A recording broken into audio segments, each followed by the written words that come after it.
Now more than ever, there are reasons for James Gunn to be done at the DCU. Paramount preparing to buy out Warner Brothers as soon as the crazy California courts allow it. And folks, wouldn't you know it, when they get a hold of the DC universe, they might have a terse response for James Gunn, for it now appears and is certain that Spider-Man Brand New Day in just 3 days outperformed the entire box office of all the DCU films under one James Gunn.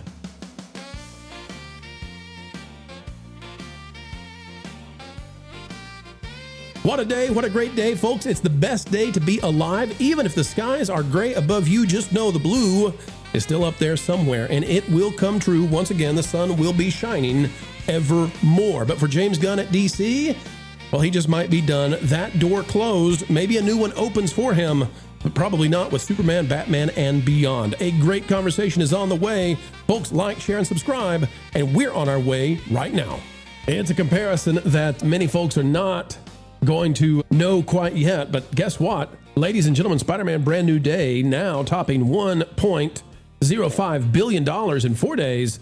On its 3-day weekend, though, it was, in fact, the number one film of all time domestically, reaching $360 million. And guess what?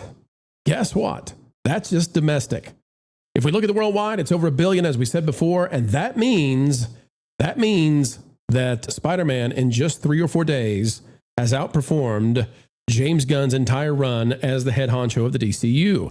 Geeks and Gamers reporting this. Marvin, Montenaro, the author. Spider-Man Brand New Day's opening weekend to beat James Gunn's Superman and Supergirl combined by more than Supergirl made worldwide. In other words, the margin is even bigger than all of Supergirl's box office totals. And we can see here that, this isn't a comparison of 3 films and 1 film did better than 2 of them. This is a comparison of an opening weekend versus the entire 2 years that James Gunn has been putting out movies for the DCU. Could this change with Clayface? No idea yet. That's a horror film that's going to be very interesting. But here's the article from Marvin. Spider-Man Brand New Day is no longer just the biggest box office story of 2026. With its staggering $932 million worldwide opening weekend, the Sony-produced Marvel film has now achieved something almost impossible to comprehend. Well, we told you, folks, if you combine these together, you got Superman Lifetime is $618.7 million. Supergirl Lifetime is $125 million, and it's done. I mean, it's just done, isn't it? If it gets to 126, I'll be surprised. Superman plus Supergirl, $743.7, significantly lower, almost $200 million lower than Spider-Man Brand New Day in just 3 days. $188.3 million more than the combined, which is more than Supergirl's 120, a lot more than Supergirl's 125. So, it's easy for us to mock Kevin Feige and the MCU and say, this is what fans have been wanting. Why can't you give us this? This is a hero who is truly non-cynical. It's a non-deconstructionist film. This is a character who has been portrayed now for decades in an optimistic, hopeful, pleasant way. He has not been Jake Skywalker in a single film he's been in. Why can't you guys give this to us? Why do we have to sit and suffer through Thunderbolts and Fantastic Four and She-Hulk and all those kind of things? But Tom, I'll go to you first on this. I know that there are those out there who defend James Gunn and say he's going to get this thing going and you got to give him time. But this is a rough comparison. What do you think is going through the minds of the folks over at Paramount and Warner Brothers? We assume those are going to merge together at some point. But what do you think is going through their minds about James Gunn when they see this? Honestly, I don't know right now. I mean, the only thing I can say is you're comparing superheroes to superheroes, right?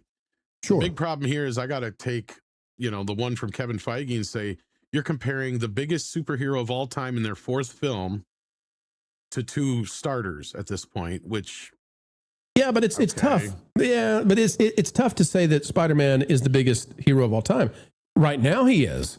Oh, he's been for years. But let me... for 20 years. Yeah. Well, here's what I would ask, though. Well, here's Superman and Batman, to me... Spider-Man is here, Avengers is down here, right? Batman is somewhere down here. And he doesn't even have Batman to play with. But that's the other problem. But traditionally, Superman and Batman would be the biggest heroes of all time. Spider-Man has come into that place of being now. But I think that might be because Spider-Man has been handled the right way. And it's one of the only properties in Hollywood that has been handled that way, where they haven't said, oh, we got to replace Peter Parker with Miles Morales forever. We got to race swap this. We got to mantle swap this. Spider-Man has remained Peter Parker, at least in the big films. And I think that's why he's eclipsed Superman and Batman. and say this, it breaks my heart to say this, but a Superman movie hasn't technically made $1 billion since Donner's film. People need to realize this. And I'm going by inflation, obviously, right? Because even those sequels didn't live up to the original, and Superman Returns didn't, Man of Steel didn't. Superman is not as big as he used to be. I love him. He's my favorite superhero, but I will be the first to admit Spider-Man kicks him out of the park every day of the week because he's been number one for years. Just the IP. Kids love Spider-Man. Spider-Man is number one. No matter what, Spider-Man. Then Avengers, then Batman. For the longest time, it was Spider-Man, then Batman, then Avengers, and so down the line. And if I can add something from an international perspective, even to me growing up, and I was, say, an early adopter of like American pop culture and superheroes and stuff like that. Yeah, I was never into Superman. Spider-Man, on the other hand, was instantly appealing. And I remember also that when the first Spider-Man movie came out in 2002, audiences were buzzing for it all over Europe. That movie was massive, not just in the US, but worldwide, okay?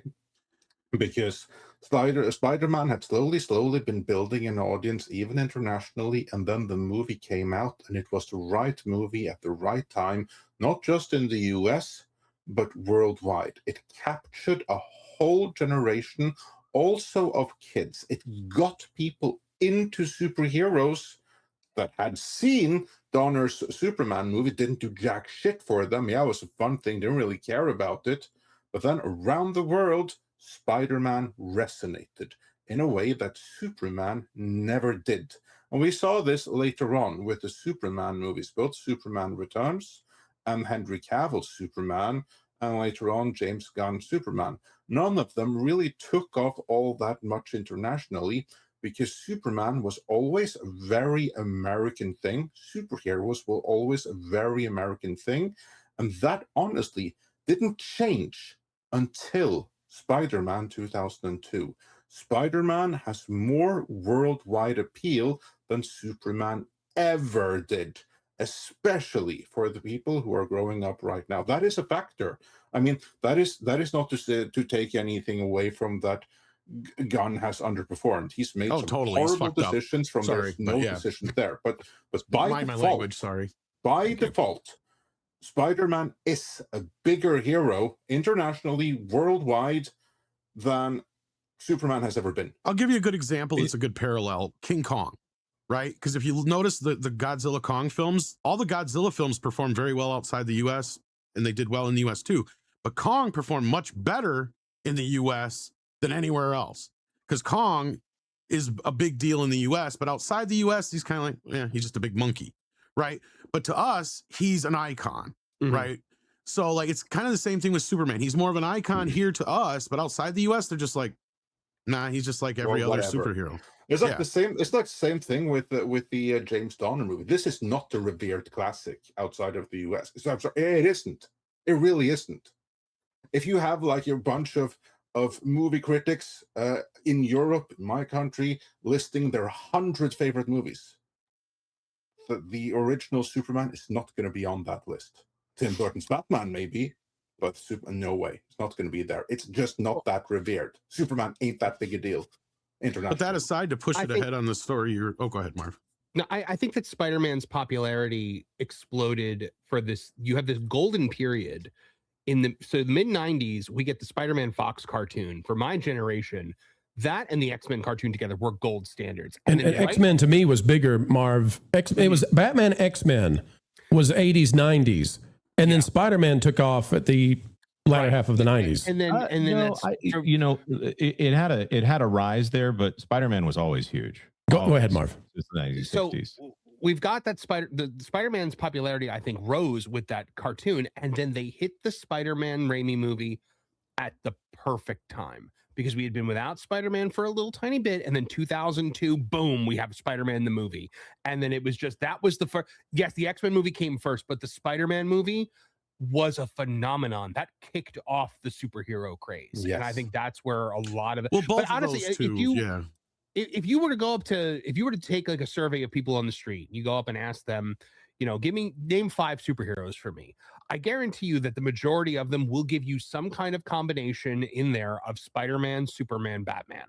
I agree with that. Those are the three that are most well known. Iron Man, Captain America. Yeah. Well, and those two actually were B title characters. Yes. Yeah, Iron Man, Captain America. In fact, going back to the 60s, like you just said, the most popular characters for the longest time were the Hulk and Spider-Man, believe it or not. And Hulk mainly was pushed because of the TV series. Is that back in the 70s, you think, when Spider-Man and Hulk? Helped, yeah. But in the 60s, when they were first introduced, the reason they became so popular is they were adopted by the college campuses and hippies as counterculture, right? So it's kind of weird that they're trying to retake it back to where it started from, but it's like, y'all ain't got the same kind of, messaging to go along with it now. That's the problem. But that being said, like, to move it ahead forward, like, that's the other problem here. James Gunn does not have Batman to play with yet. Regardless if it's an excuse or not. What's stopping him from having Batman? Matt Reeves. Yeah, I agree with that. What does it take for him to get Batman? Like, get Batman 2 over with and get it out. Do you think Paramount's going to give him the time if they buy Warner Brothers? Are they going to say, we're going to give you until, like, we're going to extend you beyond question. Man of Tomorrow. We want to see what you can come up with Batman and see if you can get a win. That's a good question, because I've already been predicting that at some point here we're going to hear that James Gunn is just going to end up directing Batman. But you guys are not wrong. The contract is up in 2027, and if Man of Tomorrow does not perform, I don't blame them for saying, look, we got to move on from this. And I've been saying this for a while, like the whole thing with this Marvel thing, and the reason Spider-Man does so well is, we said this in the last thing, is, it's a 4th film in a series. It's not reliant on all these other movies leading up to it, right? As long as you've seen the first 3 Spider-Man movies and probably Endgame and Infinity War, you're fine to see this movie, right? There's nothing else you need to see. And honestly, there's an argument you may not have even had to have seen Infinity War and Endgame, really. But that being said, that's one of the few exceptions to the rule in this franchise right now. And Fantastic Four just showed you can't do it with a new crop of characters, even though they're famous, right? Because nobody's just going to trust Marvel coming out the gate anymore unless it's Spider-Man. And I have a same thing with Deadpool. But even Deadpool, I don't know how much people associate that with Marvel so much as they do just with Ryan Reynolds in general. Or how much that was driven by Hugh Jackman playing Wolverine in the movie. And that's another thing people need to understand is Hugh Jackman has played that character, the only person who's ever played that character, the longest, more times than anybody has ever played any comic book character. Years. It's going on 3 decades now. There's nobody who's ever going to come close again, probably. That's the thing, is he's been doing it for so long. It was funny because we were talking about John Bernthal being one of the main people in the Marvel Universe. It's true, because he's one of the few people who's still alive who's been around for this long. Right. People forget he was introduced back in Daredevil.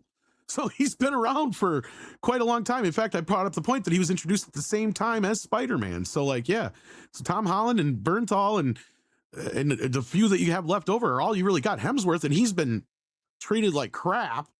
So they don't really have much more. It's like, we understand why they're doing what they're doing, but frankly, it would take, same thing with DC with Gunn. It's like, all you got to do is give people what they want, and Gunn is just giving what he wants. That's the big problem. Well, Supergirl's a huge problem for him. So here's the problem with the two. So right now in Marvel Cinematic Universe on the Disney side, they're making movies for the audience they wish they had. They're making for an audience that doesn't exist. James Gunn is making movies for himself. The biggest problem, I think, with the DCU currently is that parents don't know going into a project whether or not they can bring their kids to it now, because you've had Superman, which was very clean cut, very fine for families, and then you had Peacemaker, which he was like, oh well, the story continues in Peacemaker, and so I think a lot of maybe kids that like Superman probably went to turn that on, and then all of a sudden there's John Cena in a room with a whole bunch of swinging things around his face. Yeah, and going after conservatives like crazy. Okay, so let me throw this as a last topic to the panel on this. So, yes, we've seen Superman decline. Yes, Supergirl, I mean, I don't know what that was. It was awful. But I wonder if these characters have been diminished versus Spider-Man, because if you think about it, they haven't transformed Peter Parker. They haven't said, I mean, we got the cartoon that's Miles Morales, but they haven't said, well, we're going to get rid of Peter Parker and we're going to turn Spider-Man into somebody else. He's going to be woke, et cetera, et cetera. But if you look at what they've done with the other characters and their diminishment, they have done this. I mean, Batman has been transformed into something that he never was. You've got, Captain America. they had this thing, and maybe Captain America was a B tier, but he was at the height of the MCU. He was on par with Iron Man, and we were hearing from toy industry insiders saying that realtors were, or not realtors. Help me out here, Jonas. Walmart, big brand retailers, not realtors. Retailers were begging. Retailers were begging for Captain America action figures. They were saying, "Stop sending us, She-Hulk. Stop sending us Ironheart. Stop sending us the Wakandans. We want Captain America." Right. Well, that was after the MCU started. The thing is, like, as toys, these have sold well historically. The Marvel is a toy company, and was the entire reason that Perlmutter did so well with Marvel for so long. Is it was essentially a toy brand that even if you didn't own the comics, the toy were an ad for the comics. Because if you walked into the toy aisle, you're seeing these amazing toys, and you're saying, okay, well, what's the story here? It's the same thing with He-Man, but He-Man didn't have a comic book. He had a TV series. So it's always been around the toys. But Spider-Man, by the way, I just have to point this out. Spider-Man has always been the coolest toy because he has like 1 million points of articulation when everybody else has like 5. Don't you be mean to Cyclops. There was comic Cyclops. books for Motu too, but yes. Yeah, you're not wrong. So I think if they had done what they should have done with some of these characters, if Captain America had not been transformed, race swapped, and given wings and all this crazy stuff, I think Captain America would still be just as big as Spider-Man. I think Iron Man could be as big, but they changed these characters. So you're saying that Captain America is basically a feminine hygiene product now? Captain America, I think, is going to be Sam Wilson even after they do whatever they do in Secret War, because I made this point the other day in one of my videos. I was like, it's very easy to race swap a character. It is really not easy to unrace swap a character.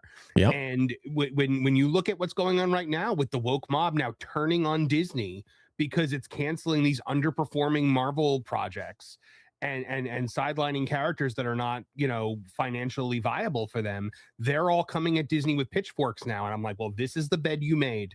So congratulations. Here you get to sleep with Captain Shirt Pants. Well, and here's where Kevin Feige's power stops, right? Like, and that's probably why these shows and other things are ending, because he may be the head of Marvel Studios, but they have to have an outlet for this, right? So if Disney says, yeah, we're not going to renew this for a second season, they're SOL, right? Like, there's nothing they can do.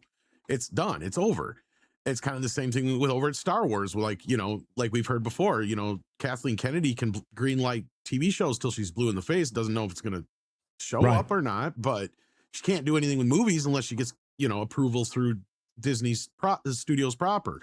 And I'm assuming it's the same kind of a situation with Marvel. And the reason it is it's separate, but together. And it was explained by Script Doctor of all people. It's more or less just like a distribution deal more than anything, even though it's like, yes, they're an entity underneath them, but like on paper, all it is like this fancy distribution deal that's an exclusive deal. The executives at Lucasfilm are not listed as Disney leadership team on the 10K. So yeah.